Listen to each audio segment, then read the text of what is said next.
కళ్ళు మూసుకున్నట్లయితే ప్రార్థన చేసుకుని వాటి భాగం ధ్యానించుకుందాం.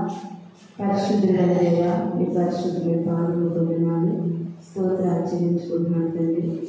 ఈ ప్రాముఖ్యమైన సమయంలో ఈ దేవదాసులను నిలబడి ఉంటుండగా పూర్తిగా నన్ను ప్రభావ మీ శిలువ చేతులు మరుగు చేసుకుని మానవ స్వరాన్ని మరుగు చేసి ప్రభావ దైవికమైనటువంటి స్వరంతో నాతో మాతో సూటిగా తేటగా మీరే నుండి మాట్లాడండి తండ్రి.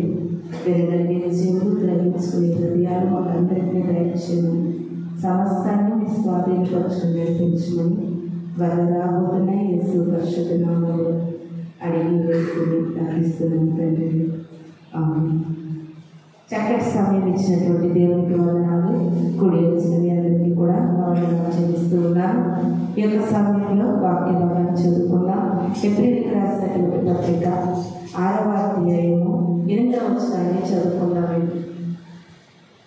ఏప్రిల్కి రాసినటువంటి పత్రిక 6వ అధ్యాయము 8వ వచనాన్ని చదువుకుందాం. అయితే ముండ్ల తుప్పలను గచ్చ తీగలను దాని మీద పెరిగిన అది పనికిరాదని విసర్జింపబడి శాపము పొందదగినదను తుదకు అది కాల్చివేయబడు. ఈ యొక్క ఏప్రిల్ పత్రికలో అపోస్తలుడైన పౌలు గారు ఒక చక్కటి మాట తెలియజేస్తూ ఉన్నారు. ఏమని తెలియజేస్తూ ఉన్నారంటే, ప్రియమైన దేవుని సంగమా, పై వచనాలు మనం చూస్తే ఎవరి కొరకు వ్యవసాయం చేయబడినో వారికి అనుకూలమైన పైర్లు ఫలించి దేవుని ఆశీర్వాదం పొందాలంటే, పైరు అంటే సంఘం. పైరు అంటే ఎవరండి? సంఘం. ఏ సంఘం అయితే ఫలించి అభివృద్ధి చెందాలో, ఏ సంఘంలో వ్యవసాయం మంచిగా ఉండాలో, ఆ వ్యవసాయం అంతా మంచిగా పెట్టాలంటే ఆ వ్యవసాయంలో ఏమనకూడదంటే అండి, ముండ్ల తుప్పలు గచ్చ పొదలు ఉండకూడదంట. ఎప్పుడైతే పెరుగుతున్నటువంటి వ్యవసాయంలో ముండ్ల తుప్పలు గచ్చ పొదలు అవి పెరగడం ప్రారంభిస్తాయో, అవి పెరిగినందువలనంటండి దేవుని యొక్క ఆశీర్వాదం మనకి రాదంట. ప్రియమైన దేవుని సంగమా, అంతేకాదు అవి ఎప్పుడైతే పెరుగుతాయో అటువంటి వ్యవసాయము విసర్జింపబడుతుందంట. ఎప్పుడైతే విసర్జింపబడుతుందో వెంటనే దాని మీద ఏం కలుగుతుందంటే శాపం కలుగుతుందంట. ఏం కలుగుతుంది? శాపం వస్తుంది. ప్రియమైన దేవుని సంగమా, దేవుని యొక్క వ్యవసాయంలో ఎప్పుడైతే ముండ్ల తుప్పలు గచ్చ పొదలు పెరగడం ప్రారంభిస్తాయో వెంటనే ఆ వ్యవసాయము విసర్జింపబడుతుంది. అంటే ఆ వ్యవసాయము ఫలించదు, ఆ పంట ఫలించదు, ఆ పంట వల్ల లాభం రాదు, కానీ శాపం వస్తుందంట. ఏమొస్తుంది? శాపం వస్తుందంట. ఈ దినము మనం చెప్పుకోబోతున్నటువంటి వాక్య భాగం ఏంటంటే, అనేకమైన కుటుంబాలు మనం చూసుకున్నట్లయితే అనేక కుటుంబాలు శాపంతో నింపబడి ఉన్నాయి. ఒక దైవ సేవకుడు మాట నేను వింటున్నప్పుడు ఒక ప్రవక్త అయినటువంటి సేవకుడు అంటున్నాడండి, ప్రతి సంఘము మీదకి, ప్రతి క్రైస్తవుల మీదకి ఆశీర్వాదం వచ్చినా రాకపోయినా పర్లేదంటండి. ఆశీర్వాదం అనేది వచ్చినా రాకపోయినా పర్లేదంట, కానీ క్రైస్తవుల కుటుంబాల మీదకి, క్రైస్తవుల మీదకి, క్రైస్తవ సంఘాల మీదకి శాపం అనేది రాకూడదు. ప్రియమైన దేవుని సంగమా, ఎందుకంటే శపించబడడం అనేది అది ఏ ఒక్కరి కుటుంబాలకి, జీవితానికి అది మంచిది కాదండి. శపించబడిన వారు ఎలా ఉంటారంటే, ఇంకా అదే వచనంలో చూడండి, విసర్జింపబడతాము, వారి మీదకి శాపం వస్తుంది. అంతేకాకుండా తుదకు శపించబడినటువంటి వారు కాల్చబడతారు. శపించబడినటువంటి వారు కాల్చబడతారు. అందుకే అపోస్తలుడైన పౌలు గారు అందరికీ అర్థమైనట్టుగా ఏమంటున్నారంటే, ఆ వ్యవసాయానికి ఆ పైరు ఫలించాలి, ఫలించని పక్షాన గచ్చ పొదలు ముండ్ల తుప్పలు పెరుగుతాయి. ఇప్పుడు నాన్నకి ముండ్ల తుప్పలు గచ్చ పొదలు ఏం చేయబడతాయండి? కాల్చబడతాయి. అవునా? ఎక్కువ ముండ్ల తుప్పలు పెరిగిపోయి అనుకోండి, కొన్నాళ్ళు ఏం చేస్తామంటే ఆ ముండ్ల తుప్పలన్నీ నరికి కాల్చేస్తారు. ఈ వాక్యము దేనికి సాదృశ్యంగా ఉందంటే, ఒక క్రైస్తవ జీవితంలో, ఒక విశ్వాస జీవితంలో నువ్వు విశ్వాసంలో ఫలిస్తున్నప్పుడు, నువ్వు పంటపై ఫలించినట్లుగా నువ్వు ఫలించినప్పుడు, ఒక విశ్వాసి దేవుల్లో ఎదుగుతున్నప్పుడు పొరపాటున ఆ జీవితంలో గచ్చపొద రాకూడదు, ముండ్ల తుప్పలు పెరగకూడదు. ఎప్పుడైతే ఒక విశ్వాసి జీవితంలో గచ్చపొదలు ప్రారంభమవుతాయో, ముండ్ల తుప్పలు ప్రారంభమవుతాయో, ఎదుగుతున్నటువంటి పైరును ముండ్ల తుప్పలు అణిచివేస్తాయి. ఎదుగుతున్నటువంటి పంట పొలాన్ని గచ్చపొదలు అణిచివేస్తాయి. ప్రియమైన దేవుని సంగమా, అణిచివేయడం వల్ల ఈ పైరు ఎదగకుండా ముండ్ల తుప్పలు వాటిని అనగగొట్టడం వల్ల కొన్నాళ్ళకి పైరుతో పాటు ముండ్ల తుప్పలతో పాటు ఈ పంట కూడా కాల్చివేయబడతారు. అదొక శాపము. ప్రతి క్రైస్తవ జీవితంలో శాపం అనేది మనకు రాకూడదు. ప్రియమైన దేవుని సంగమా, దేవుని యొక్క శాపం అంటే తరతరాలుగా ఏలుబడి చేస్తారు. కయ్యేలును దేవుడు శపించాడు. ఏమని శపించాడు? నీ తమ్ముడిని నువ్వు చంపవు కనుక నువ్వు దేశ దిమ్మరిగా ఉంటావు అన్నాడండి. కయ్యనే కాదు, కయ్యని వంశాలంతా కూడా దేశ దిమ్మలుగా అయిపోయింది. మన ఒక్కరితో పోదు ఆ శాపము, మన ఒక్కరితో పోదు ఆ యొక్క భయంకరమైనటువంటి శాపం. మన తరతరాలు, మన కుటుంబాలకు అది వ్యాపిస్తూ ఉంది. అందుకనే ప్రతి క్రైస్తవులు కూడా ఈ దినాన్ని వాక్యం ఆలోచిస్తున్న ప్రతి ఒక్కరు కూడా మనకు కలిగిన శాపముల నుండి మనం విడుదల పొందుకోవాలంటే దేవుడిలో మనం ఏ రీతిగా బ్రతకాలి, మనం ఏమి చేస్తే ఆ శాపం నుండి మనం విడిపించబడతామనేది ఈ దినాన్ని ప్రభు మనకు అనేకమైన విషయాలను తెలియచేయబోతున్నారు. ఒకసారి చూద్దాం. చూడండి, ద్వితీయోపదేశకాండము 30వ అధ్యాయము, ద్వితీయోపదేశకాండము 30వ అధ్యాయం ఒకసారి చూద్దాం.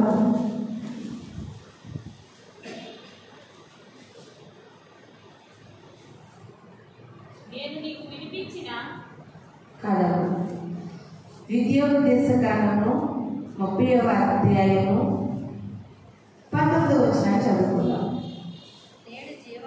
నేడు జీవమును మరణమును ఆశీర్వాదమును శాపమును నేను నీ ఎదుట ఉంచి భూమి ఆకాశముల నీ మీద సాక్షులుగా పిలుచుచున్నాను. హల్లెలూయా, హల్లెలూయా. దేవాది దేవుడైనటువంటి యెహోవా ఏమని సెలవిస్తూ ఉన్నారంటే, నేడు జీవమును, ఏంటంటే జీవమును మరణమును ఆశీర్వాదమును శాపమును నేను నీ ఎదుట పెట్టి ఉన్నాను. ఎక్కడ పెట్టారంటే మన ఎదుటే ఉన్నాయి. నీకు జీవము మన ఎదుటే ఉంది, నీకు మరణము నీ ఎదుటే ఉంది, ఆశీర్వాదము నీ ఎదుటే ఉంది, శాపము కూడా నీ ఎదుటే ఉంది.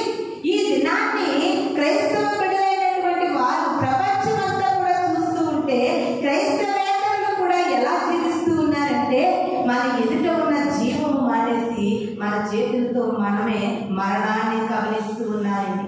మన ఎదుట ఉన్నటువంటి ఆశీర్వాదాన్ని మానేసి మన చేతులారా మనమే శాపాన్ని తీసుకుంటూ ఉన్నాం. ప్రియమైన దేవుని సంగమా, అవి ఎక్కడో లేవు, అవి ఎక్కడెక్కడో దేవుడు దాచి ఉంచలేదు, అన్ని మన ఎదుట పెట్టి ఉన్నాడంటే. ఎంత చక్కటి మాట చూడండి. జీవము మరణము ఆశీర్వాదము శాపము మన ఎదుట పెట్టి ఉన్నారు. అయినప్పటికీ కూడా మనము ఆత్మీయ నేత్రాలు తెరవబడలేనటువంటి బిడ్డలుగా జీవిస్తూ క్రైస్తవ్యం అనగా, క్రీస్తుని నమ్ముకోవడం అనగా, మామూలుగా మనకి తగినట్లుగా మనం బ్రతికి మన ఇష్టానుసారంగా మనం జీవించి మన ఇష్టానుసారంగా మనం బ్రతుకుతూ, అది కాకుండా దేవునిలో కూడా బ్రతకాలి అని 2 విధాల తలంపులతో ఈ దినాన్ని క్రైస్తవులు జీవిస్తూ ఉన్నారు. 2 తలంపులు కలిగి జీవించినట్లయితే ఎప్పటికీ మనము ప్రభు వెలుగుని పొందుకోలేము. ప్రియమైన దేవుని సంగమా, గుడికి వెళ్ళచ్చు, పాపం చేయొచ్చు, మందిరానికి వెళ్ళచ్చు, తప్పులు చేయొచ్చు, దేవుణ్ణి నమ్ముకోవచ్చు, మందు తాగొచ్చు, దేవుణ్ణి నమ్ముకోవచ్చు, వ్యభిచారం చేయొచ్చు, దేవుణ్ణి నమ్ముకోవచ్చు, అల్లరితో కూడిన ఆటపాటలు కూడా చూడొచ్చు. ఎంత దౌర్భాగ్యం అండి. ఒక వరలో 2 కత్తులు పట్టలేనట్లుగా ఈ దినాన్ని క్రైస్తవ్యం అంటే ఒక ప్రత్యేకత. నువ్వు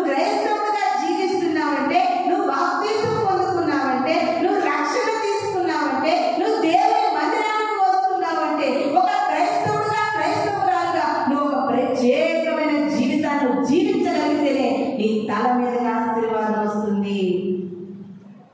రెండు విధాలుగా మనం జీవించకూడదు. ఒక ప్రత్యేకత ఉండాలండి. క్రైస్తవ్యమే ఒక ప్రత్యేకత. మనం నమ్ముకున్న క్రీస్తే ప్రపంచంలో ప్రత్యేకమైన వాడు. ఆయన మరణములను గెలిచిన వాడు. ఆయన మరణం గెలిచి లేచిన వాడు. అలాంటి మరణములను గెలిచిన వారు, మరణాన్ని గెలిచి లేచిన వారు ఈ ప్రపంచంలో ఎవ్వరు ఎక్కడా కూడా కనబడతలేదు. ప్రియమైన దేవుని మన దేవుడే ఒక ప్రత్యేకమైన వాడు. మనం నమ్ముకున్నటువంటి యేసుక్రీస్తు ఒక ప్రత్యేకమైన దేవుడు. ప్రియమైన దేవుని సంగమా, అలాంటి ప్రత్యేకమైన దేవుని ఎదురు నువ్వు రాగలుగుతున్నావు. కానీ నీలో ఒక ప్రత్యేకత అంటూ లేకుండా పోయింది. దాని వలనే మన కుటుంబాలకు తెలియకుండా శాపము కబలిస్తూ ఉంది, మరణము కబలిస్తూ ఉంది. అన్ని మన దగ్గర ఉన్నాయి. ఒక చర్చిలో లేవు, ఒక గుళ్ళో లేవు, దేవుని ఎందుకు లేవు. ప్రియమైన దేవుని సంగమా, అని ఎంత స్పష్టంగా వివరిస్తూ ఉన్నారు. జీవములు, మరణములు, శాపములు, ఆశీర్వాదం మీ ఎదుటే పెట్టి ఉన్నాను. మీరు తీసుకోవడంలో తప్పులు చేస్తున్నారు. ఏది తీసుకుంటున్నావో తెలియకుండానే తీసేసుకుంటున్నావు. మరణం అనేది నీకు తెలియకుండానే నువ్వు తీసుకుంటున్నావు. ఎలా తీసుకుంటున్నావు అంటే నీ క్రియల వల్ల తీసుకుంటున్నావు. ఎంత గొప్ప మాట. చాలాసార్లు ఆలోచించినప్పుడు బిడ్డలను చూసినప్పుడు, కుటుంబాలను చూసినప్పుడు, జీవితాలను చూసినప్పుడు చాలా బాధాకరం అనిపిస్తూ ఉంటారు.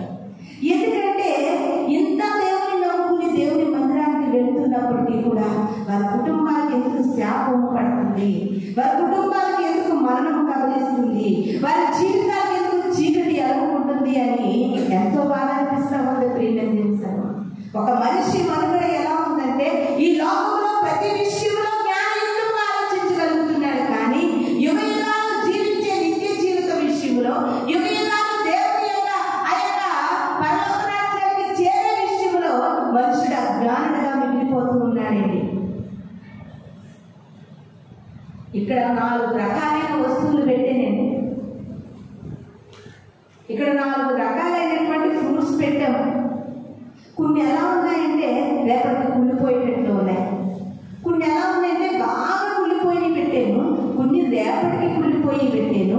ఇంకొక కొన్ని ఎలా ఉన్నాయంటే అక్కడక్కడ కన్నాలుగా ఉన్నట్లుగా కొన్ని పెట్టాను. ఇంకొక కొన్ని ఉన్నాయి 4వ రకమైనవి, అవి మంచి ఫ్రూట్స్ పెట్టాను. మీరు అందరినీ తీసుకోమంటే ఏం తీసుకుంటారు? మంచిగా ఉన్న ఫ్రూట్స్ తీసుకుంటారు.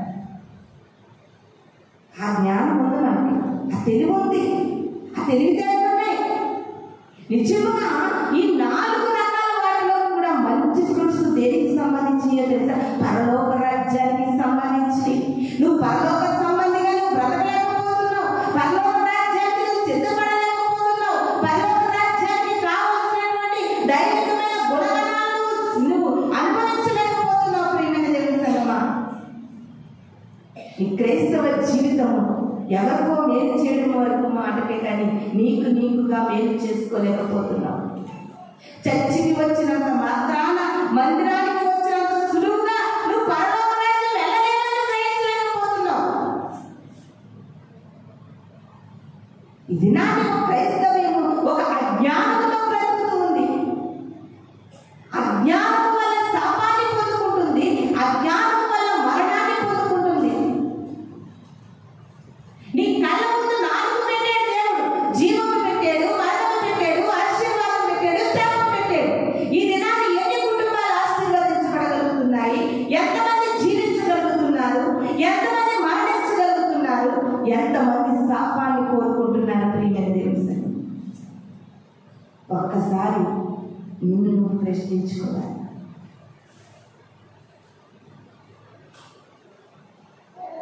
నీకు నీ అంతగా నీకు తెలియకుండానే నువ్వు తీసేసుకుంటున్నావు. నీ క్రియల వలన దేవుని దగ్గరకు వస్తూ కూడా దేవునికి నచ్చలేని బ్రతుకు వలన ఎంత దౌర్భాగ్యం అండి, ఎంత దౌర్భాగ్యం. క్రైస్తవ బ్రతుకులను చూస్తుంటే, క్రైస్తవ జీవితాలను చూస్తుంటే మనసెల్లా నీరైపోతున్న ప్రియమైన దేవుని సంగమా. కష్టం వచ్చినప్పుడు ప్రభువా ప్రభువా అని ప్రార్థిస్తున్నావు,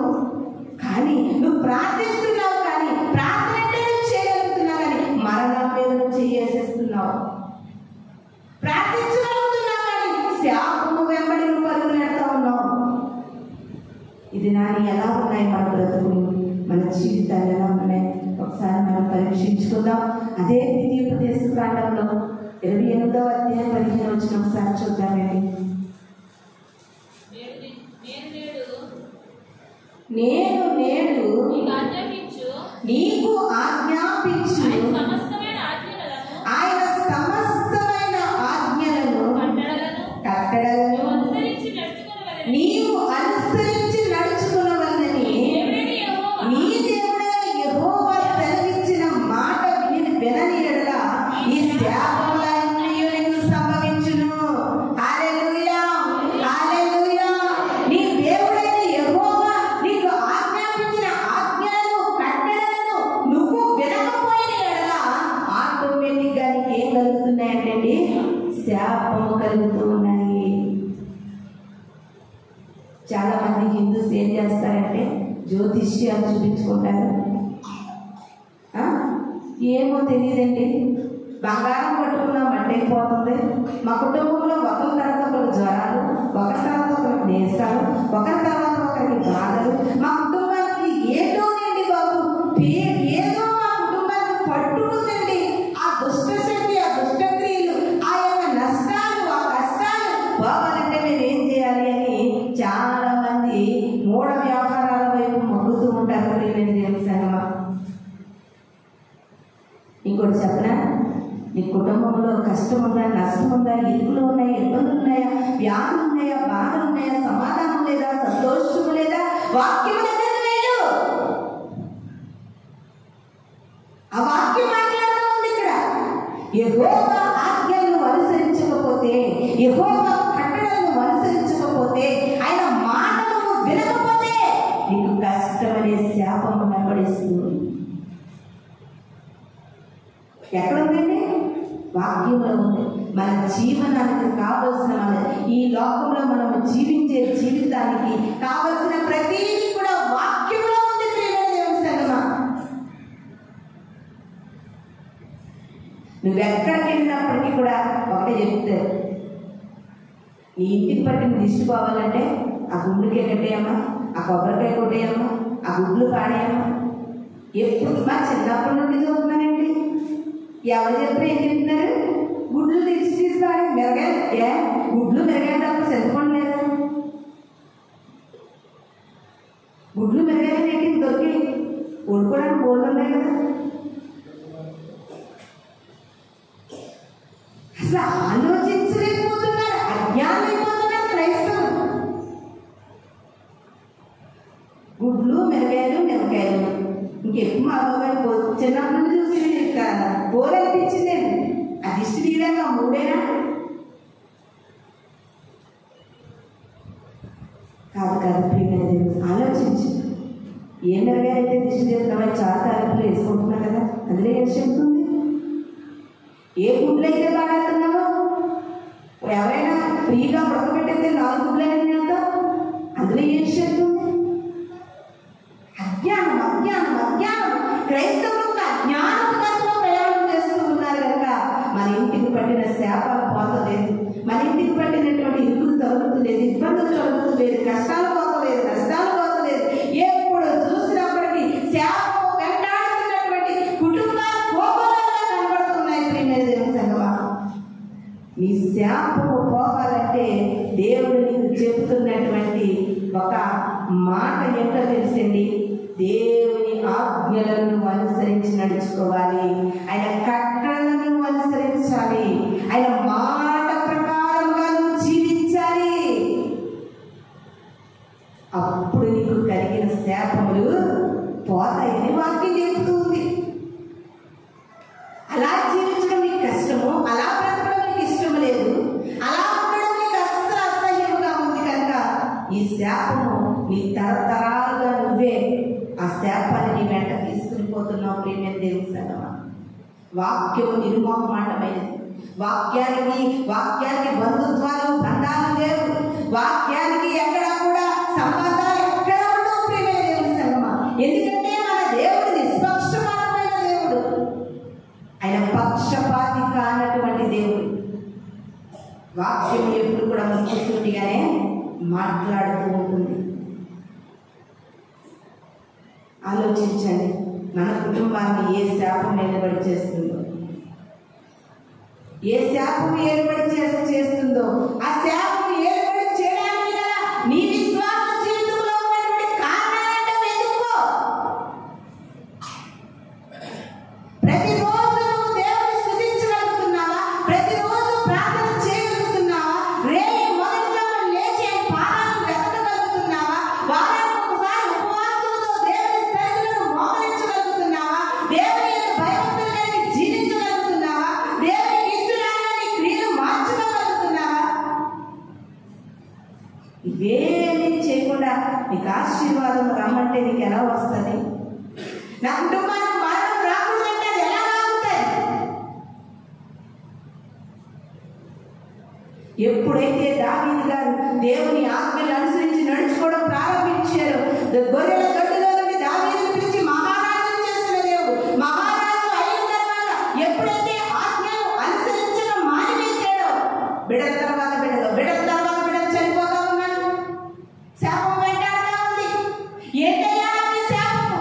ఒకనొకప్పుడు ఎందుకు పనికిరాని వాడిని తీసుకెళ్లి సింహాసనం మీద కూర్చోబెట్టినటువంటి దేవుడు ఇప్పుడు నాకు ఎందుకు శాపం కలుగుతుందంటే నాతాను ప్రవక్తను దేవుడు పంపించాడు. చెప్పు దావీదుకి, నా ఆజ్ఞలను విడిచిపెట్టాడు.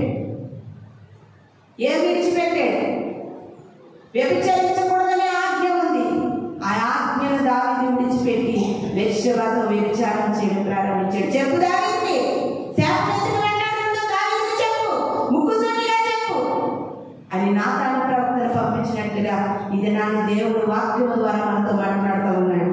నీకు శాపము ఎందుకు వెంటాడుతుందో నీకు తెలుసు ప్రియమైన దేవుని సంగమా. నీ హృదయానికి తెలుసు, నీ ఆలోచన తెలుసు, నీ మనస్సుకు తెలుసు.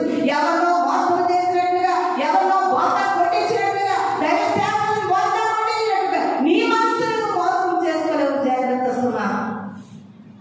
ఇది నాని మన శాపములు పోవాలంటే దేవుని ఆజ్ఞలు అనుసరించాలి. దావీదుకు వెంటనే తెలిసినప్పుడు ఆ శాపం నుండి విడుదల పొందుకోవడానికి ఆయన పరుపు కొట్టుకుపోయేంతగా దేవుని సన్నిధిలో కన్నీరు కార్చారు.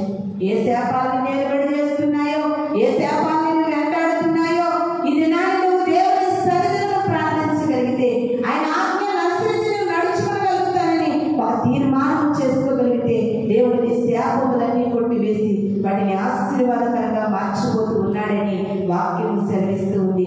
అదే ద్వితీయోపదేశ కాండము 11వ అధ్యాయము 26వ వచనాన్ని ఒకసారి చూసుకుందామండి. చూడుడి 11వ అధ్యాయం 26వ వచనం చదవమా. చూడుడి నేను నీ ఎదుట దీవెనను శాపమును పెట్టుచున్నాను. నేను నీకు ఆజ్ఞాపించు నీ దేవుడైన యెహోవా ఆజ్ఞలను మీరు విని ఎడల దీవెనయు, మీరు మీ దేవుడైన యెహోవా ఆజ్ఞలను వినక నేను నీకు ఆజ్ఞాపించు మార్గమును విడిచి మీరెరుగని ఇతర దేవతలను అనుసరించిన ఎడల శాపము కలుగుతుంది. హల్లెలూయా, హల్లెలూయా. అంటే ఎవరిని తప్పు పట్టాలని కాదు కానండి, చాలా బాధాకరమైన విషయం ఏంటంటే ప్రార్థన చేయించుకోవడానికి సూర్యుడు వస్తూ ఉంటారు నా దగ్గరికి. రాత్రే వచ్చింది అయ్యమ్మ, పెద్ద కూడా ఉన్న సమయంలో ఆ అమ్మ ఒక మాట అందండి. ఆ మాట నా గుండెల్లో అలా భయం అనిపించింది. ఏమందో తెలిసేది, అమ్మా ఎన్నిసార్లు దేవుడు అని ఎన్ని మరణకరమైన రోగాలను తప్పిస్తే నిన్న రాత్రి వెళ్ళి ఏదో పాట జరుగుతుంటే రాత్రి వెళ్ళి పాట దగ్గర కూర్చున్నాడంట. దేవుడు వదిలేస్తాడని అడిగింది. తన కొడుకు కోసమే ఆ మాట రాత్రి అమ్మ చెప్పింది. ఉదయం తర్వాత ఫోన్ చేసావా అలా అబ్బాయి చనిపోయాడని చెప్పింది. ఎంత బాధాకరమైన విషయం. నేను ఎందుకు ఈ మాట మీకు మళ్ళా గుర్తు చేస్తున్నానో తెలుసా? ఒక్కసారి దేవుని మందిరంలో అడుగుపెట్టిన నీవు అపవిత్రమైనటువంటి విగ్రహారాధన స్థలంలో వెళితే నీకు శాపం కలుగుతుంది. అదే నేను చదివించినటువంటి వాక్యం. చూడండి ఒకసారి, ఆ కింద లైన్లు చూడండి ఒకసారి ఎంత స్పష్టంగా ఉందో. మీరు మీ దేవుడైన యెహోవా ఆజ్ఞలు వినక నేడు నేను మీకు ఆజ్ఞాపించే మార్గమును విడిచి ఇతర దేవతలను అనుసరించిన యెడల శాపము కలుగును. ఇతర దేవతలను అనుసరించిన యెడల శాపము కలుగును. ఒక్కడే దేవుడు, అదే యేసుక్రీస్తు. జాగ్రత్త, పొరపాటును కూడా విగ్రహారాధన సైడ్ మన యొక్క ఆలోచనల విషయంలో, దేని విషయంలో మాకు చెప్పకూడదు. ఎందుకంటే పూర్తిగా ఉంటే క్రైస్తవురాలుగా బ్రతుకు, లేకపోతే హిందువురాలుగా బ్రతుకు. నేను క్రైస్తవురాలుగా బ్రతకలేదని ఎవరు కూడా నేను ఏమి అనరు. అలాగని హిందువుగా బ్రతుకుతున్నానని కూడా ఎవరు ఏమనరు. రెండు పడవల మీద కాలు వేస్తే శాపము నిన్ను వెంటాడుతుంది. తన కొడుకు కోసం తన మాట చెప్పినప్పుడు చాలా బాధ అనిపించింది. ఉదయానికల్లా ఆ మాట నాకు నెరవేర్పు కనిపించింది. ప్రియమైన తెలుస్తాను, బ్రతికినా క్రీస్తే, చచ్చినా క్రీస్తే అనేటటువంటి క్రైస్తవ్యంలో మనం జీవిస్తే మనకు నిత్య జీవం ఉంది. అలాంటి క్రైస్తవ్యంలో నువ్వు బ్రతికితే నీకు ఆశీర్వాదం ఉంది. ఇది నాని ప్రభు మనతో మాట్లాడుతూ ఉన్నారు. ఎలాంటి పరిస్థితుల్లో మన క్రైస్తవ్యం నడుస్తుందండి, ఎలాంటి పరిస్థితుల్లో మనం ముందుకు క్రైస్తవులుగా చెప్పుకోగలుగుతున్నాం. సిగ్గు అనిపిస్తుందండి, సిగ్గు అనిపిస్తుంది. ఒక క్రైస్తవులుగా జీవిస్తున్న మనము దేవుడు నామానికి అవమానకరమైన స్థితిలో బ్రతుకుతుంటే చాలా బాధ అనిపిస్తుంది. ప్రియమైన దేవుని సంగమా, కీర్తన గ్రంథము 109వ కీర్తన 18వ వచనం చదువుకున్నానండి. కీర్తన గ్రంథము 109వ అధ్యాయము. తాను పైబట్ట వేసుకున్నట్లు వాడు శాపము ధరించెను. అది నీళ్ల వలె వాడి కడుపులోకి చొచ్చి ఉన్నది. తైలము వలె వాడి ఎముకలలో చేరి ఉన్నది. చూసారా ఎంత గొప్ప మాట! అందరూ అండర్లైన్ చేసుకోండి. ఎంత చక్కని మాట ప్రియమైన దేవుని సంగమా, ఎంత చక్కని మాట. దినాన్ని మనం చదువుకున్నాం. ఒకసారి నేను చదువుతున్నాను చూడండి, ఒకసారి వాక్యం చదువుతున్నాను. ఒక్కసారి తాను పైబట్ట వేసుకున్నట్లుగా శాపమును ధరించుకున్నాడండి. అంతేకాదు, నీళ్ల వలె వారి కడుపులోనికి చొచ్చుకుని పోయిన శాపము, తైలము వలె వారి ఎముకలలో చేరిపోయినటువంటి శాపము. ఎంత భయంకరమైన మాట చూడండి. ఇప్పుడు మనం అందరూ కూడా వస్త్రాలు వేసుకున్నామా? వస్త్రాలు ధరించుకున్నామా? వస్త్రాలు ధరించుకున్నటువంటి మనలను వాక్యం ఏమి సెలవిస్తుందంటే, వస్త్రము ధరించుకున్నట్లుగా చాలా మంది బిడ్డలు వారికి తెలియకుండానే శాపాన్ని ధరించుకున్నారండి. ఈ మాట ఏంటంటే గుండె దవేలు మాట్లాడుతుంది. ఎంత భయంకరమైన మాట చూడండి. వస్త్రములు తొడుక్కున్నట్లుగా, పైబట్టలు వేసుకున్నట్లుగా ఈ దినాన్ని చాలా మంది బిడ్డలు శాపములు ధరించుకున్నారు. ఆ శాపము వారికి తెలియకుండా నీళ్లు రూపముగా వారి కడుపులోకి పోతుంది. ఆ శాపము వారికి తెలియకుండానే ఒక తైలము వలె ఎముకలలోకి చేరిపోతుంది. కొన్నాళ్ళకి శాపముతో మరణిస్తున్నారు. ఎంత ఆశ్చర్యకరమైన మాటలు ప్రియమైన దేవుని సంగమా. నీకు తెలియదు, శాపం మనకు కనపడదండి. కనపడకుండానే మన కడుపులోకి చేరుతుంది, కనపడకుండానే మన ఎముకలలోకి చేరిపోతుంది శాపము. సౌలంతగా మహారాజుని దేవుడు గాడిదలను వెతుక్కోవడానికి వచ్చాడు. గాడిదలను వెతుక్కోవడానికి వచ్చినటువంటి సౌలు మహారాజుని దేవుడు ఏం చేశాడండి? ఒక మహారాజుగా చేశాడండి సౌలుని.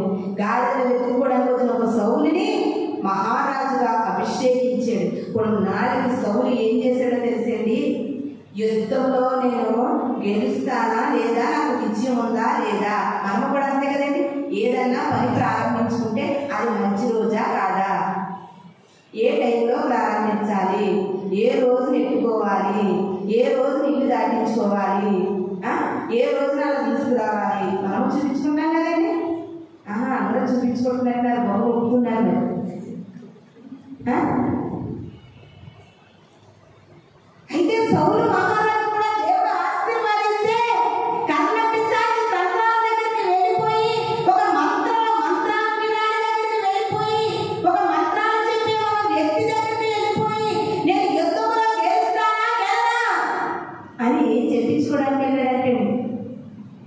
ద్వితీయోపదేశకాండంలో చదివించిన చూడండి 11వ అధ్యాయం 26వ వచనంలో, ఇతర దేవతల దగ్గరకు నువ్వు వెళ్ళకూడదు. వెళ్ళిన తరువాత వెంటనే శాపాన్ని కొని తెచ్చుకున్నాడు.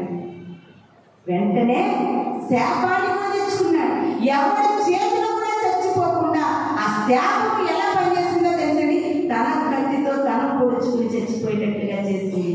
ఇది నాకు ఎంతమంది జీవితాలు వారి చేతులతో వారు చచ్చిపోతున్నారు, వారి చేతులతో వారి ప్రాణాలు వారే తీసుకుంటున్నారు. ఇదంతా ఒక శాపము. ఇతర దేవతలను అనుసరిస్తే శాపము వెంటాడుతుంది. ప్రియమైన దేవుని సంగమా, ఎలా ధరించుకున్నారండి శాపాన్ని? ఒక చొక్కా వేసుకున్నట్లుగా, ఒక డ్రెస్ వేసుకున్నట్లుగా, ఒక చీర వేసుకున్నట్లుగా శాపమును తొడుక్కున్నారంటే ధరించుకున్నారంట. ధరించుకున్న శాపం వస్తే వదిలిందా, నీళ్లులాగా కడుపులోకి పోయిందంట, తైలములాగా ఎముకల్లోకి పోయిందంట. లాస్ట్కి మనిషిని మింగేసింది శాపం. వాక్యం ఆలకిస్తున్నటువంటి క్రైస్తవ బిడ్డలారా, నువ్వు ఈ దినాన్ని శాపములో నిలిచున్నావా, ఆశీర్వాదములో నిలిచున్నావా? దేవుడు నీ ఎదుట జీవములు, మరణములు, శాపములు, ఆశీర్వాదములు పెడితే నువ్వు ఏది కోరుకుని తీసుకోగలుగుతున్నావు, ఏది ఇష్టపడగలుగుతున్నావు? ఈ దినాన్ని క్రైస్తవులకు దేవుడు తెలియజేస్తున్నాడు. ప్రియమైన దేవుని సంగమా, అదే విధంగా ఇంకొక మాట చూడండి. అదే కీర్తన గ్రంథము 37వ అధ్యాయము 22వ వచనం. 37వ అధ్యాయము 22వ వచనం చదువుకున్నామండి. యెహోవా ఆశీర్వాదములైన వారు భూమిని స్వతంత్రించుకుందురు.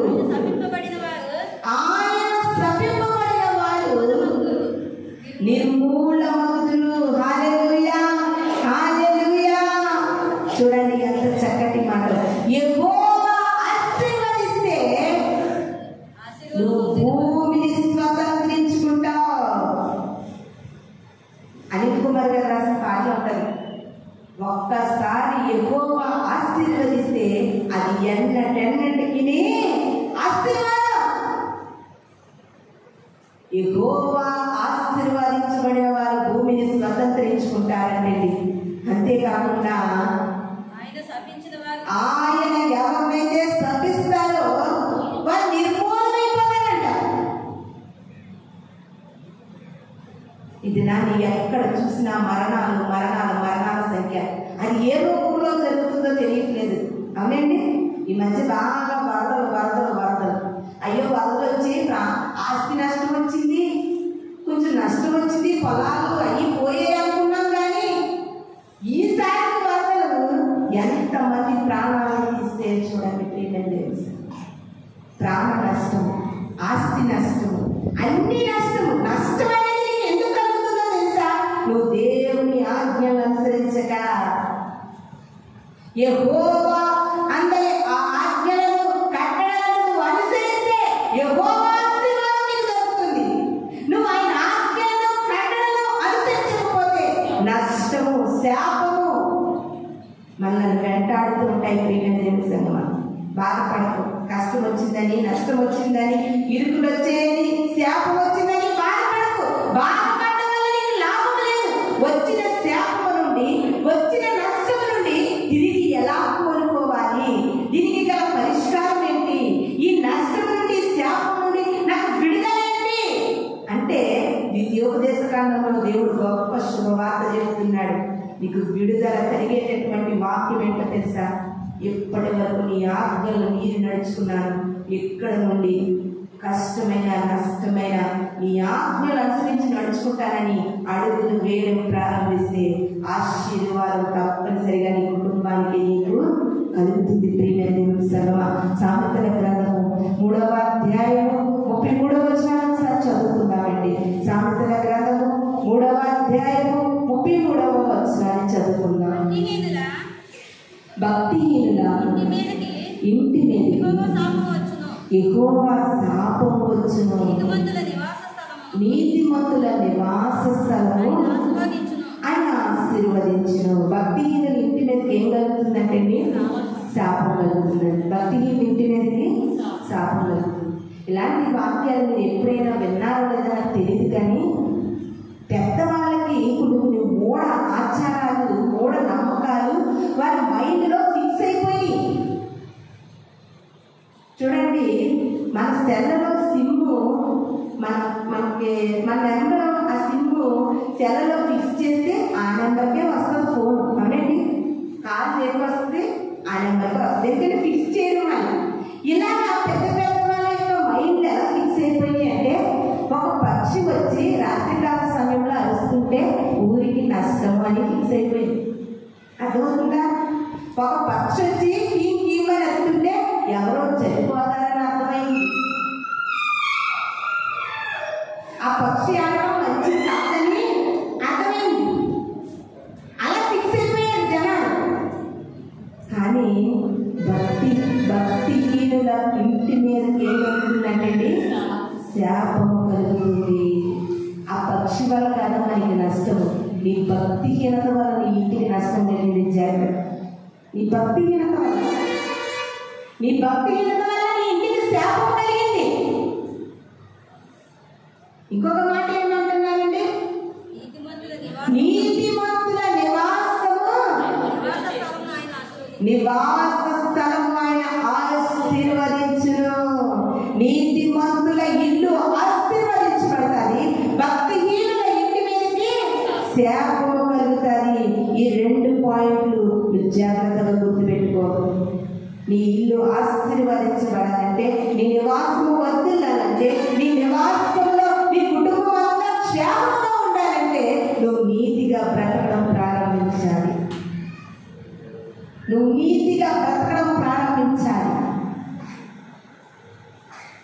పోయిన వారం నాకు చెప్పుకున్నాం కదండి ఈ నీతికి సంబంధించిన వాక్యాన్ని. నీ నీతికి తగినట్టుగా నీ నివాస స్థలం వదలాలనే వాక్యం చెప్పుకున్నాం మనం. నీ ఇల్లు భక్తిహీనమైన ఇల్లుగా ఉందా, నీతి మంతులు కలిగిన ఇల్లుగా ఉందా? ప్రతి ఇంటిలో ప్రియమైన దేవుని సంగమా, ప్రతి ఉదయాన్ని కూడా, ప్రతి ఇంటిలో కూడా సూర్యుడు ఉదయించకుండానే, పక్షులు మొరపెట్టకుండానే ప్రతి ఇంటిలో ప్రతి బిడ్డ కూడా దేవునికి మొరపెట్టే ఇల్లుగా ఉండాలి. తర్వాత నైట్ సాయంత్రం అయిపోయి రాత్రి అయిపోయి మనం మంచాలు ఎక్కకముందే ప్రతి ఇంటిలో ప్రతి గృహంలో కుటుంబారాధన జరగాలి. ఈ 2 ఉన్న ఇల్లు తప్పక ఆశీర్వదించబడతారు. మనకెలాగో తెలుసా, ఉదయం లేచిన దగ్గర నుండి సెల్ ఫోన్తోనే లేపుతాం. కొంతమంది ఆడవాళ్ళు చీపిరి గంటతోనే లేపుతారు. వద్దని నేను అనట్లేదు, ఫస్ట్ స్థానం దేవుడికి ఇవ్వాలి. ఆ తర్వాత ముగించినప్పుడు కూడా కొంతమంది సెల్ చూస్తా పడుకుంటారు, టీవీ చూస్తా పడుకుంటారు. ఆ ఇంటి మీద ఏమొస్తుందో తెలుసా? శాపం వస్తుంది. క్రైస్తవ నిబంధనలు కొన్ని పాటించాలి, కొన్ని క్రమాలు తెలుసుకోవాలి, కొన్ని పరిస్థితుల్లో దేవుడి కొరకు మనం ఎలా ఉండాలో తెలుసుకోవాలి. ఇక్కడ కూర్చొని మీ అందరిలో ఎంతమంది కుటుంబాలను చేయగలుగుతున్నారు? చేతులెత్తండి.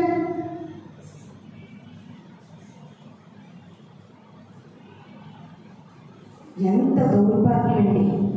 క్రైస్తవులుగా ఎన్నో సంవత్సరాలుగా గూడు కట్టిన క్రైస్తవులుగా జీవిస్తున్న మనం కుటుంబారాధన చేసుకునే పరిస్థితిలో ఉన్నామంటే మన ఇల్లు శాపముగా ఉందా, ఆశీర్వాదంగా ఉందా? మన ఇంటి పైన శాపం ఉందా, మన నివాస స్థలం పైన దేవుని యొక్క ఆశీర్వాదం ఉందా? నేను చెప్పవలసిన లేదు, నీకే అర్థమవుతుంది. జాగ్రత్త ప్రియమైన దేవుని సంగమా. ఎంత అలసిపోయినా, ఎన్ని పరిపాట్లు ఉన్నప్పటికీ కూడా, ఒకవేళ బిడ్డలు అలసిపోయారా, లేకపోతే ఇంటి యజమాని అలసిపోయారా, వారు అలసిపోయినప్పటికీ కూడా జ్ఞానవంతురాలుగా నువ్వన్నా కూర్చుని ఒక పాట పాడుకుని కొంచెం వాక్యం చదువుకుని నీ ఇంటి వాళ్ళకు ప్రార్థన చేసే స్త్రీగా ఉండాలి. ప్రతి ఇంటిలో కూడా కుటుంబ ప్రార్థనతోనే రోజు ముగియాలి. ప్రతి ఇంటిలో కూడా ప్రార్థనతో రోజు ప్రారంభం అవ్వాలి.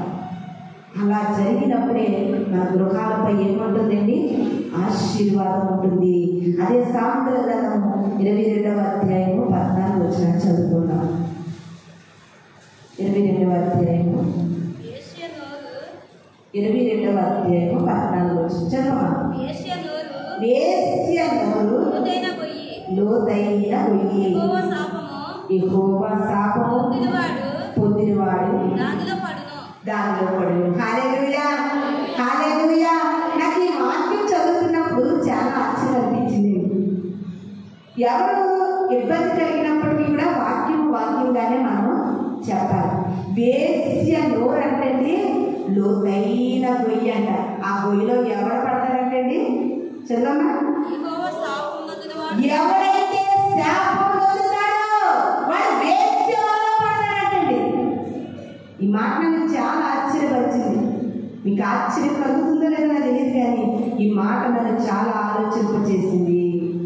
ఈ మాట నన్ను చాలా ఆలోచింపచేసింది. ఒక వ్యక్తి వేశ్య వల్ల పడ్డాడంటే వాడు శాపం పొందిన వాడుగా పడగలుగుతున్నాడు. సంసోను దెలీలా వల్ల ఎందుకు పడ్డాడంటే సంసోను శాపం పొంది పడ్డాడు. వాక్యం ఆలకిస్తాను. నీవు ఒకవేళ వేశ్య వలలో పడే శాపంతో కానీ ఉన్నావేమో దేవుడు అంటా ఉన్నాడు. నీ శాపము విడుదల కావాలంటే ఇప్పుడే ప్రభు సన్నిధిని మోకరించి ప్రార్థించి, నాకేం తెలియకుండా నేను ఎందుకు వేశ్య వలలో పడ్డాను, నాకెందుకు ఈ శాపము చుట్టుకుంది, నాకెందుకు ఈ పాపము చుట్టుకుంది, దేవాన్ని ఆజ్ఞలు అనుసరించి నడుచుకునే మనసు హృదయం నాకు ఇవ్వండి ప్రభువును ప్రార్థన చేయగలిగితే వేశ్య వలలో పడే శాపము నుండి విడుదల పొందుతావు. ఎక్కడ చూడండి, ఎక్కడ చూడండి, ప్రపంచంలో 99% ఇలాంటి పరిస్థితుల్లో ఉన్న కుటుంబాలు కనబడతా ఉన్నాయండి. నిజముగా ఇలాంటివి లోకంలో కాదండి, బైబిల్లో ప్రతిదీ ఉంది. ప్రియమైన దేవుని సంగమా, వేశ్య లోతైన గొయ్యి, ఆ గోతులో ఎవరు పడతాడంటే శాపము పొందుకున్నవాడు మాత్రమే పడతాడు. ఒకవేళ వేశ్య అనే మాట దగ్గర ఒకవేళ నువ్వు ఒక స్త్రీగా ఉండి అటువంటి పాపము వలన పడుతున్నావంటే నీకు శాపమే. ఏ స్థితిలో ఉన్నది నీ జీవితము, ఇప్పుడైనా ఆ శాపం నుండి బయటకు రా. అది లోతైన గొయ్యి, ఆ గొయ్యి సరాసరి నరకానికి ఇచ్చుకెళ్ళిపోయే గొయ్యి. ఇప్పుడైనా కళ్ళు తెరుచుకుని, ఇప్పుడైనా మనసును గ్రహించుకుని ఆ గోటిలో నుండి బయటకు రావాలని ఆ వేశ్య పనులు చేస్తున్న ప్రతి విడికి కూడా దేవుని పేరు తెలియజేస్తూ ఉన్నాను. ప్రియమైన దేవుని సంగమా, చాలా మంది అనుకుంటా ఉంటారు అది పేరు గొప్ప అనుకుంటున్నారు, అలా ఉండడం పెద్ద గొప్ప అనుకుంటున్నారు. మా చిన్నప్పుడు మేము యవనస్తులుగా ఉండేటప్పుడు ఏంటి ఆ యొక్క స్మోకింగ్ చేసేవాళ్ళు ఆ సిగరెట్ ఇలా స్టైల్గా కాపాడుకుండేవారు. ఆ గొప్ప క్యాన్సర్లోకి ఇచ్చిన తర్వాత అన్నాడు, క్యాన్సర్ ఎందుకు వచ్చిందో చూస్తారా, గొప్పగా క్యాన్సర్ వచ్చింది ఎందుకు చూసినా గొప్పగా సిగరెట్ కాల్చడం వల్ల అనా. ఏది మంచి, ఏది నీకు గర్వనిస్తాదో నువ్వు ఘనహీనంగా ఎంచుతున్నావు, ఏది నీకు ఘనపరుస్తుందని ఘనహీనంగా ఎంచుతున్నావు, ఏది ఘనహీనమో దాన్ని ఘనంగా ఎంచుకుని ప్రేమిస్తున్నావు. ప్రియమైన దేవుని సంగమా, ఎంత దౌర్భాగ్యపు అజ్ఞాన స్థితిలో క్రైస్తవ్యం పోతుందో ఒక్కసారి మనం ఆలోచించాలని దేవుని వాక్యం తెలియజేస్తూ ఉంది. అదే సామెతల గ్రంథము 26వ అధ్యాయం చెప్పిన ప్రతిదీ కూడా అండర్లైన్ చేసుకోండి. మీరు కూడా ప్రతి మాట అండర్లైన్ చేసుకోండి. ఎప్పటికైనా మీ మనసుకు గుర్తొస్తూ ఉంటాయి ఈ మాటలు. 26వ అధ్యాయము 2వ వచనం, సామెతల గ్రంథము 26వ అధ్యాయము 2వ వచనం. చెప్తాను, రెక్కలు కట్టుకొనుచు తారాడుచున్న పిచ్చికయు దాటుచుండు వాన కోవలియు దిగకుండునట్లు హేతు లేని శాపములు తగలకపోవును. ఏమి లేని శాపములు అంటే హేతు లేని శాపములు తగలవట. ప్రియమైన దేవుని సంగమా, నేనున్నాననుకో, నువ్వు చాలా మంచి వ్యక్తివి, దేవుని యొక్క ఆశీర్వాదం పొందిన వ్యక్తి అనుకో. నువ్వు అయినప్పటికీ నీ మీద నాకు కోపం ఉందనుకో, తన మీద నాకు కోపం ఉందనుకో, మనము గొడవలు ఆడుకున్నప్పుడు, జగడాలు ఆడుకున్నప్పుడు పక్కోతో మనం ఏమంటామేంటి, ఆ బిడ్డలు చచ్చిపోవాలంటాము, ఆ భర్త చచ్చిపోవాలి. అసలు చిన్న పిల్లలకి ఇలాంటి మాటలు ఎందుకంటారు నాకు అర్థం కాదు. పక్కోలు చచ్చిపోవాలా, వాళ్ళ బిడ్డలు చచ్చిపోవాలా, వాళ్ళకి యాక్సిడెంట్, ఇవి గొడవలు. అసలు కాదు మాట్లాడతారు.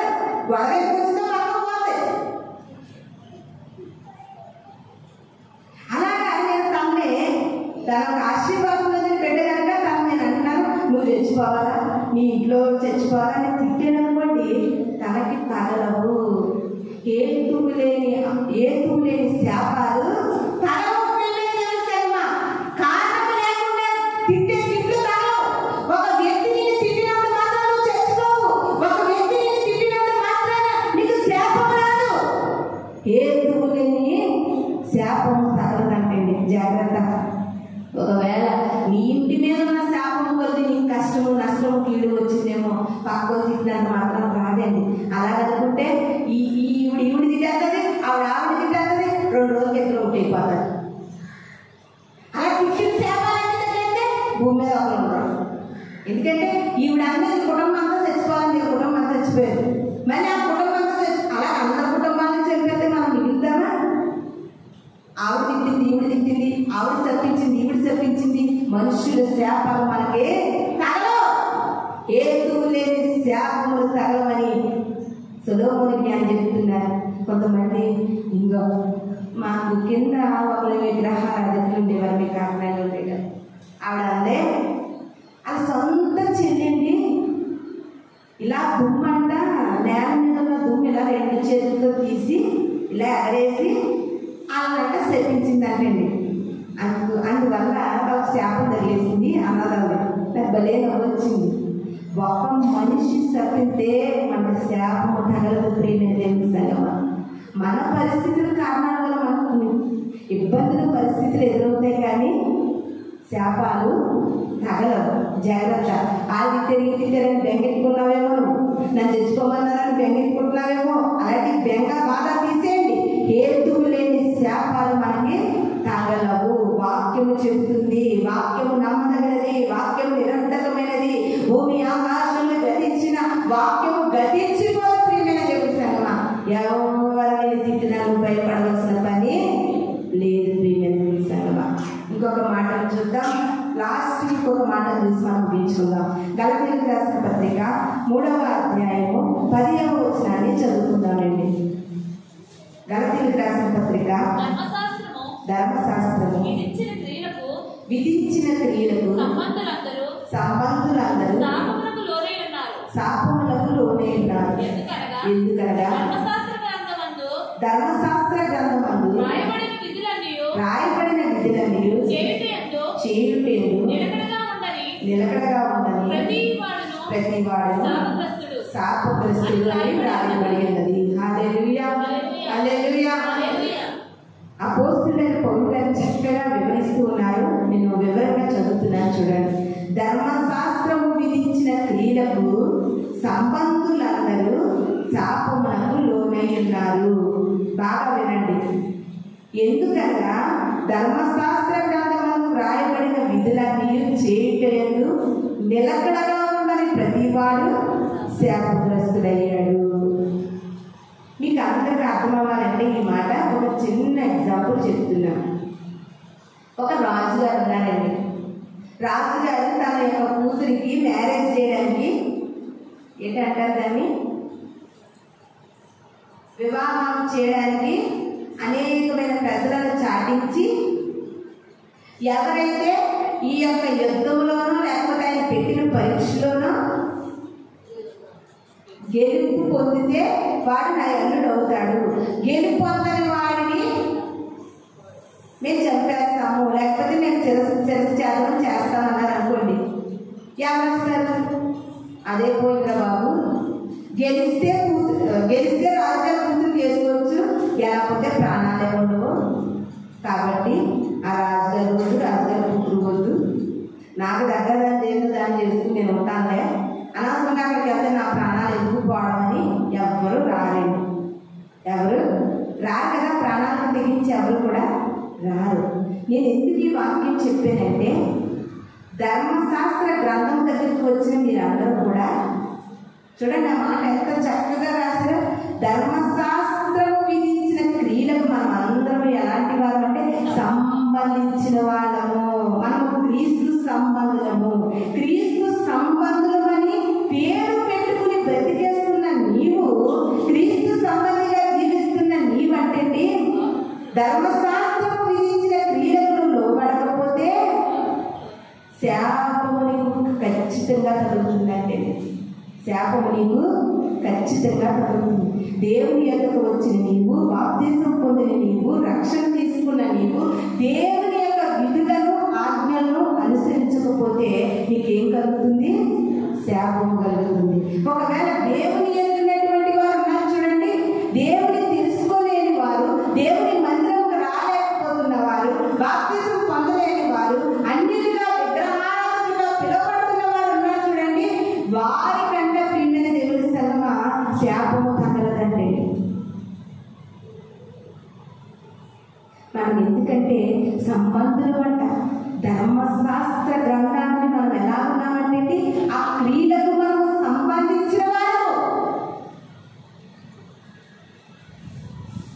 ఒక ఇంట్లో ఏదైనా హత్య జరిగిందనుకోండి, దానికి సంబంధించిన ఇంటి వారందరినీ పోలీసుల వారు వచ్చి ఎంక్వైరీ చేస్తారు. అంతేగాని ఆ ఇంటికి సంబంధించిన వారి దగ్గరికి వస్తారండి? రారు కదా. ఈ ధర్మశాస్త్ర గ్రంథం కూడా అంతే. ఈ ధర్మశాస్త్ర గ్రంథం ప్రతి వారం వింటున్నావు, తింటున్నావు, జాగ్రత్తగా ఆలోచిస్తున్నావు. కానీ నువ్వు దాన్ని అనుసరించకపోతే, దాన్ని పాటించకపోతే శాపము గ్యారెంటీగా నీ మీదకి వస్తుంది, నీ ఇంటి మీదకి వస్తుంది. ప్రియమైన దేవుని సంగమా, దేవుని మాటకు మనం లోపడకపోతే మనకంత నష్టం ఉందండి. చాలా నష్టం ఉంది దేవుని మాటకు మనం లోపడకపోతే. లోబడలేని వాళ్ళు బాగానే ఉన్నారులే, నేనే లోబడాలని నువ్వు అనుకుంటున్నావేమో, ఎప్పటికైనా శాపము నిన్ను వెంటాడక తప్పదు. ఒకే ఒకటి నీకు బండగుంది ఏంటంటే, ఆయన జీవము నీ దగ్గర పెట్టారు, మరణాన్ని నీ దగ్గర పెట్టారు, ఆశీర్వాదాన్ని దగ్గర పెట్టారు, శాపాన్ని నీ దగ్గర పెట్టారు.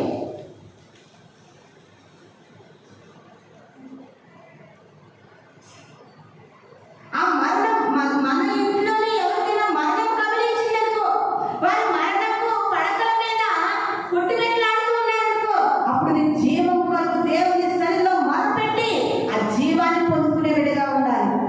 అలా పొందుకున్న వారిని చాలా మందిని చూసేది.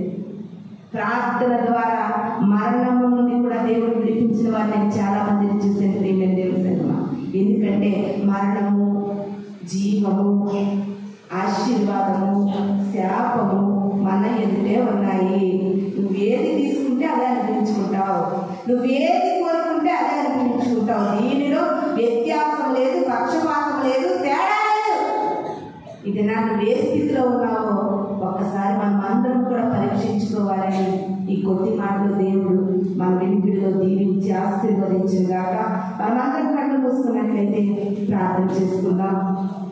నిజంగా ఈ దినాన్ని దేవుడు ఒక ప్రత్యేకమైన వర్తమానం మనకు అందించి ఉన్నారండి.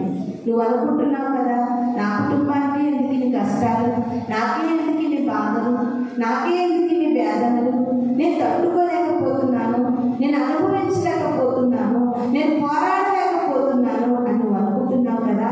దేవుడు అంటున్నారండి, నీ భక్తిహీనత వల్లే, నువ్వు దేవుని ఆజ్ఞలు గైకొనకపోవడం వల్ల ఇవన్నీ నీకు కలుగుతున్నాయి. దేవుడు అన్ని నీ కళ్ళ ముందు పెట్టి ఉన్నాడు.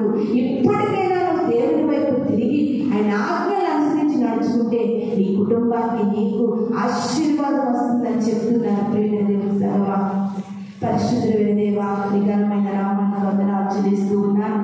ఈ ప్రాముఖ్యమైన సమయంలో క్రైస్తవులుగా పిలవబడుతున్న కుటుంబాలే, ఎన్నో కుటుంబాలు శాపముతో పెరుగులాడుతున్నారయ్యా, శాపము నీడలో బ్రతుకుతున్నారయ్యా, శాపముతో వారు కొట్టుమెట్టులాడుతున్నారు తండ్రి. అయ్యా, ఈ దినాన్ని వాక్యం ద్వారా ప్రతి ఒక్కరితో మీరు మాట్లాడారు. నీ వాక్యం ఆలకించి నీ బిడ్డలైన వారు ప్రతి వారు కూడా, ప్రతి కుటుంబాలు తండ్రి ఆ శాపము నుండి విడిపించబడి ఆశీర్వదించబడినట్టుగా ప్రభా, ప్రతి బిడ్డల తండ్రి నీ మాటకు లోబడి నీ ఆజ్ఞలు అనుసరించి నడుచుకునే వారిగా సహాయం దయచేయమని, నిన్న వాక్యము తండ్రి ప్రతి ఒక్కరిలో నీరు కట్టి ఫలింపచేయమని, ఈ కొద్ది మాటలు ప్రతి వినికిడిలోని ప్రభా అయా నా తండ్రి ఫలించేటట్లుగా చూపించమని త్వరగా రాబోతున్న యేసు పరిశుద్ధ నామములో అడిగి వేడుకుని ప్రార్థిస్తున్నాను తండ్రి. ఆమేన్. మీ అందరికీ వందనాలు.